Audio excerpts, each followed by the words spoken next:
So, what does it actually take to become a millionaire before you can even legally drink? Well, for an entrepreneur like Ayman Gaji, the answer isn't just about some brilliant business idea. Nope, it's about a very specific set of principles. Today, we're going to unpack his pretty controversial roadmap for building a fortune at an age when most of us are just trying to figure things out.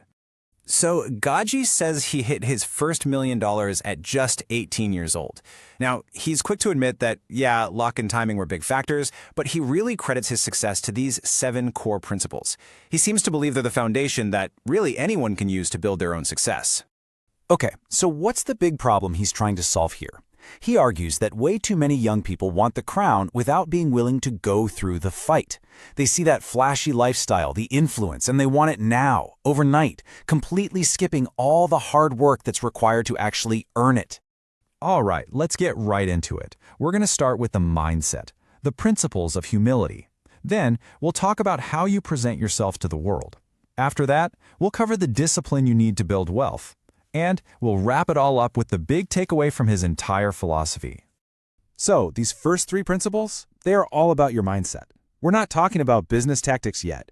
This is about building that foundation of humility and respect that you need to even get in the game. This is Gaji's first, and you could argue his most important principle. He really believes in this natural pecking order.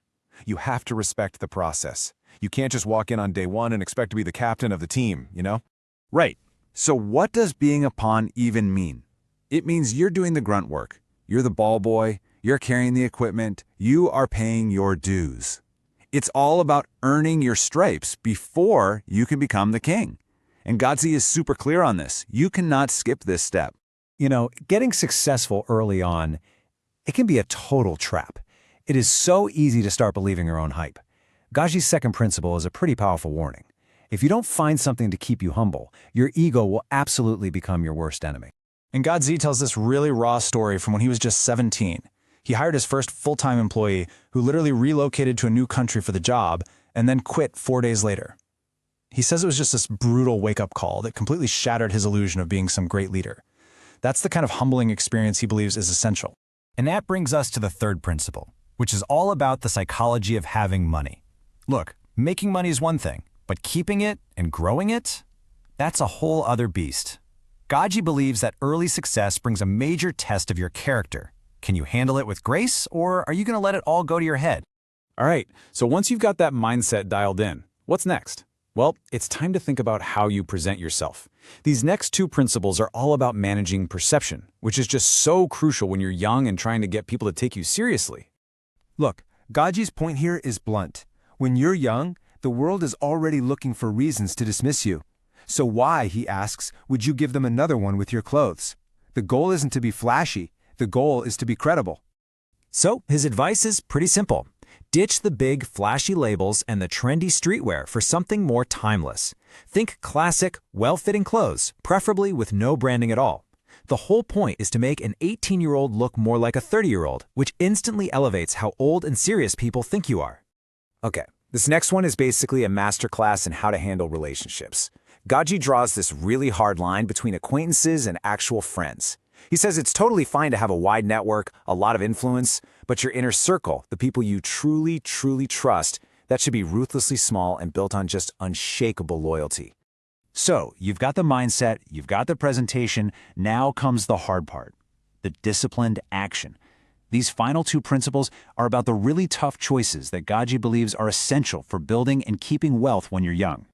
And this is where he gets, well, really direct, and for a lot of people, maybe a little controversial.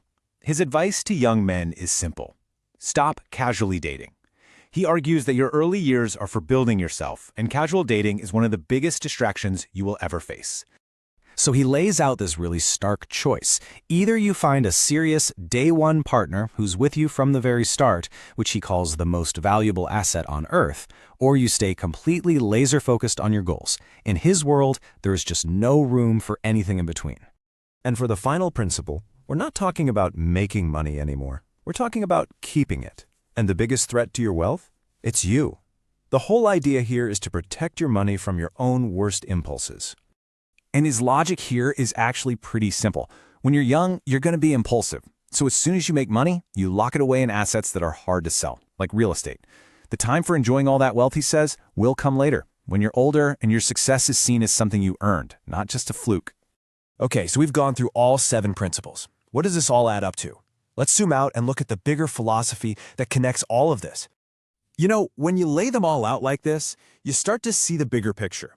Together, these 7 principles form a really powerful philosophy for any young person with big ambitions. It's a demanding path, for sure, built on humility, discipline, and very careful perception management. And that really leaves us with a big question, doesn't it?